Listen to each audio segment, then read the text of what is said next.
No one saw it coming, not even Catherine. But all it took was one glance across the marble corridor at Windsor Castle to realize something wasn't right.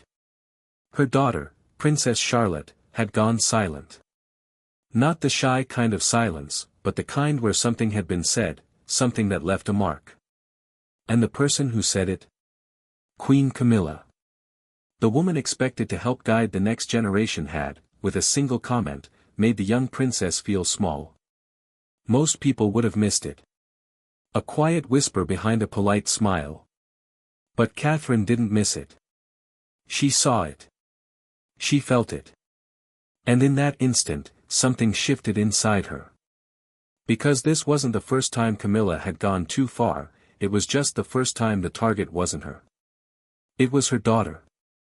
And that changed everything.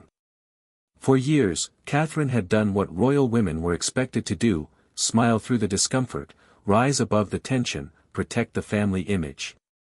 But every woman has her limit. And Catherine had just found hers. It had been the kind of weekend that looked picture perfect from the outside. The kind the royal press office loved. A quiet family luncheon at Windsor Castle, honoring Queen Camilla's latest charitable initiative. The kind of event where everyone knew their role, every moment scheduled, every gesture practiced. But beneath the polished tradition, something was stirring. Something far more human, raw, and personal. Princess Catherine had always trusted her instincts, particularly when it came to her children. And on that day, her instincts were quietly screaming. The morning had begun with the usual flurry of formalities. Staff bustling around Windsor's corridors, footmen aligning tea services with mathematical precision, and the family arriving in staggered waves to avoid press coverage. Catherine had dressed Charlotte herself that morning, choosing a soft blue dress the little girl liked. Charlotte, typically vibrant and curious, had been uncharacteristically silent. Not rude. Not resistant. Just, withdrawn. It wasn't the first time Catherine had seen that look on her daughter's face, but it was the first time it had appeared in a setting like this. She took note of it, quietly. When they arrived at the castle, Catherine helped Charlotte settle with the younger cousins in one of the side salons, an elegant but relaxed room where the children were expected to enjoy afternoon tea, speak when spoken to, and demonstrate all the manners expected of royal offspring. Catherine kissed her daughter's forehead before leaving, giving her a reassuring smile. Everything looked fine. But something still felt off. About 45 minutes into the gathering, Catherine was deep in conversation with a senior royal aide when she caught a glimpse of Charlotte through an open doorway. The little girl was walking alone down the corridor, her face pale, lips pressed tightly together in a way that made Catherine's stomach clench. She wasn't crying, but she looked like she had just been wounded in a way that words couldn't quite capture. Catherine excused herself without hesitation. She found Charlotte standing quietly near one of the back hall service doors, away from the noise of the gathering. The girl's posture was stiff, her hands clasped in front of her. "What happened, darling?" Catherine asked gently. "Nothing, Mommy," Charlotte replied, her voice barely above a whisper. But Catherine knelt down, met her daughter's eyes, and waited. It took a few seconds, but Charlotte finally murmured, "Granny Camilla said I was showing off. She told me not to talk unless I was spoken to." Catherine blinked, stunned. "When did she say that?" "When we were playing the guessing game. I told Louis the answer. She got annoyed. There it was. Simple. Quiet. Devastating." Charlotte hadn't misunderstood. She wasn't exaggerating. She had felt something, and it had left a mark. Catherine hugged her tightly, her face calm but her heart racing. Something inside her had shifted. She'd always tried to keep peace with Camilla, even when it felt forced. But now, the game had changed. Over the years, Catherine had grown used to Camilla's small power moves. The subtle digs masked in civility. The sideways glances. The hierarchy. It was something you learned to live with in the royal family, a constant balancing act between personal truth and public grace. Catherine had endured her share, choosing to focus on the bigger picture. But this wasn't about her anymore. Now, it involved her daughter. The rest of the day passed quietly. Catherine kept Charlotte close. During the garden walk later that afternoon, she observed more carefully than ever. Camilla was cheerful, walking beside Charles, chatting with practiced warmth. But Catherine wasn't listening to words, she was watching body language, tone, and intent. Then it happened again. At the refreshment table, Charlotte reached for a second scone. Camilla turned, looked down, and said with a tight smile, "Perhaps one is enough, darling. We don't want to appear greedy." It was subtle, almost laughable in isolation. But Catherine knew better. This wasn't a gentle nudge. It was a continuation, a pattern. That evening, at Adelaide Cottage, Catherine tucked Charlotte into bed herself. The house was peaceful. George was already asleep, and William was finishing a briefing call in his study. Catherine sat on the edge of the bed, brushing a strand of hair from Charlotte's forehead. "Did you feel upset today?" she asked softly. Charlotte nodded but tried to smile. "I'm okay." "You don't have to pretend," Catherine said. "Granny Camilla doesn't like when I talk too much." It wasn't just a passing comment. It had clearly settled into Charlotte's sense of self. Later that night, Catherine relayed everything to William. Her tone wasn't angry, it was precise. She repeated Charlotte's words, described what she had seen and heard. William listened silently, his expression darkening. "This isn't something we can ignore," she said. "I've let things go before, but not this." "I agree," he replied. "But we need to handle it quietly." The following week, Camilla had arranged a charity garden project meant to bring the royal grandchildren together for a light-hearted photo opportunity. Catherine declined Charlotte's attendance, citing a minor cold. But the truth was different. She wasn't going to place her daughter in an environment that didn't feel safe. Word traveled fast. When one of Camilla's aides mentioned Charlotte's absence, Camilla reportedly muttered, "Probably too delicate for a little mud." Catherine heard that, too. But the real confrontation came at Highgrove a few days later. Charles had invited William and Catherine for a small dinner. Nothing formal. Just family. When they arrived, Charlotte came along to say goodnight before heading to her room with the nanny. She entered the room with a polite smile. "Good evening, Granny." Camilla didn't smile back. "Are you sure you're not too tired to be here?" she asked, not unkindly, but with unmistakable edge. The comment landed hard. The entire room felt it. Catherine's smile disappeared. She turned to her daughter. "Why don't you say goodnight to Grandpa and go up with Anna now?" Charlotte looked unsure, but Catherine gave her a gentle nod. The little girl hugged Charles and exited quietly. As the door clicked shut, silence filled the space. Camilla took a sip of wine, glanced at her glass, and then remarked lightly, "She's very sensitive, isn't she?" Catherine didn't move, but her words cut through the room like glass. "No.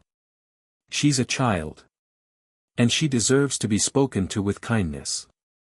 Camilla looked up, brows slightly raised. "I didn't mean anything by it. I was just surprised she's still awake." "It's not just tonight," Catherine replied. "This has been happening for weeks. I've heard the tone. And so has she." Charles shifted uncomfortably, but remained silent. "If it were one comment, I'd let it pass. But it's not. It's a pattern. And I won't allow anyone, to make my daughter feel like she's too much, too loud, too anything." Camilla's smile had vanished now. She looked at William, perhaps expecting him to defuse the moment. But he didn't. "We're asking for basic respect," William said quietly. "Charlotte hasn't done anything wrong. She's being herself." "I've tried to be diplomatic," Catherine added. To keep things smooth, for the sake of appearances. But I won't do that at the expense of my daughter's confidence. Camilla's expression hardened. You're reading too much into it. I'm reading exactly what's there, Catherine said. I don't need an apology. But I do need it to stop. That night, Catherine sat with Charlotte again, holding her hand before she fell asleep. This time, there were no questions. Just reassurance. You did nothing wrong, she whispered. You were kind. You were polite. That's a. Charlotte nodded, half asleep. You don't need to try to be perfect, Catherine said. You just need to be you. At the next public event, Camilla was present, of course, but her interaction with Charlotte was minimal. Measured. There were no side comments. No sudden corrections.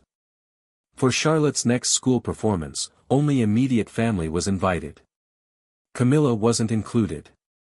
The palace spun the decision as scheduling logistics, but insiders knew, Catherine had drawn a line. Summer brought the annual Balmoral gathering, a long-standing royal tradition. Catherine had agreed to go, but she had already told William, Charlotte would never be left alone with Camilla again. For the first few days, everything seemed smooth. Charlotte played freely, her voice louder, her laugh returning. Catherine relaxed, just a little. But one afternoon, while Catherine was speaking with Lady Sarah Chatto in the drawing room, a staff member approached. Your daughter is in the sunroom with Her Majesty. Catherine's shoulders stiffened. She rose, excused herself, and walked briskly. Just outside the door, she heard it. We don't always need to speak over others, Charlotte. It's important to listen. Sometimes your mommy forgets that, too. Catherine stepped inside. There you are, she said, calm but firm. I was looking for you. Charlotte looked up and moved quickly to her mother's side. Catherine placed a hand on her back. Camilla stood up. We were just having a word. I heard, Catherine replied. She was just being a child. And she doesn't need to be corrected every time she speaks. Camilla's smile tightened. I've raised children, you know. I know when a girl's growing up too fast for her own good. She's growing up just fine, Catherine replied. And she'll do so without being made to feel like a problem. They didn't argue. But the message was delivered, and received. In the days that followed, staff noticed the change. Camilla stayed back, remained cordial, but refrained from engaging too much with the children. Catherine hadn't caused a scene, but her presence, her silence, her clarity, it spoke volumes. By the end of the summer, the traditional family photo was taken. Everyone smiling on the Balmoral steps. But something had shifted behind the curtain. Something no lens could capture. Camilla had lost something she never expected to lose, Catherine's quiet tolerance. And in its place stood something far more enduring, a mother who had drawn the line. And this time, it wouldn't be erased. In the end, there was no official statement. No headline. No scandal. Just a quiet shift inside palace walls that no one could deny. Catherine hadn't raised her voice. She hadn't called a meeting or made a scene. But she had done something far more powerful, she had drawn a boundary. One that couldn't be ignored. One that didn't need approval. Camilla began to keep her distance, not in public, where the cameras watched every smile, but in private, where the truth lived. There were no more cutting remarks aimed at Charlotte. No more sideways glances. No more silencing. The tension still lingered, of course. But Catherine had made it clear, her children were off limits. What the world continued to see were carefully curated images of unity, smiling faces at charity events, handshakes, family outings, photos on castle steps. But behind those perfectly framed moments was a woman who had quietly shifted the balance of power. Not for status. Not for revenge. But for her daughter. Because in a family bound by centuries of hierarchy and protocol, some things still mattered more. A child's voice. A mother's instinct. And the quiet strength it takes to protect both, even when the whole world is watching. So now I ask you. If you were in Catherine's shoes, what would you have done? Do you think Camilla crossed a line, or was this simply a clash of generations? Let's talk about it in the comments. And if this story resonated with you, don't forget to like the video, subscribe for more royal deep dives, and click the next one on your screen right now. Because behind every royal smile, there's always a story.